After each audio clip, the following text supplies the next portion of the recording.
آج مسلم امت کو قرآن کے حافظوں کی ضرورت نہیں ہے۔ آج ہر مسلم گھر میں قرآن کے نسخے موجود ہیں، اس کا ہر زبان میں ترجمہ تک موجود ہے۔ حفظ کرنے کی ضرورت تب تھی جب پرنٹنگ پریس ایجاد نہیں ہوا تھا، لکھا ہوا قرآن کا نسخہ سب کے پاس موجود نہیں ہوتا تھا۔ رہی بات ان احادیث کی جن میں کہا گیا کہ قرآن حافظ 10 لوگ اپنے ساتھ جنت لے جا سکے گا، جن پر جہنم واجب ہو چکی ہوگی، اور قرآن حافظ کے والدین کو نور کا تاج پہنایا جائے گا، یہ دونوں روایات سند کے لحاظ سے ضعیف ہیں۔ اور دوسری بات یہ کہ اس میں صرف حفظ کرنا ہی شرط نہیں، بلکہ پورے قرآن پر عمل کرنے کی بھی شرط بتائی گئی ہے۔ قیامت کے دن فیصلہ صرف ذاتی اعمال پر ہوگا۔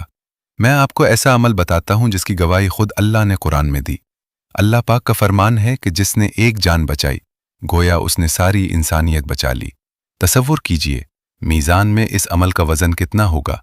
میری مانیے، اپنے بچوں پر یہ ظلم کرنا بند کر دیں۔ وہ قرآن حفظ کے چکر میں مولویوں کا تشدد برداشت کرتے ہیں، کچھ نفسیاتی مریض بن جاتے ہیں، کچھ درندے بن جاتے ہیں، اور کچھ اپنی زندگی ہی ہار جاتے ہیں۔ یہ مولوی طبقہ اپنی روٹی اور ہوس کے لیے سخت مخالفت کرے گا۔ مولوی کو اسلام کی اور آپ کے بچوں کی کوئی پرواہ نہیں ہے۔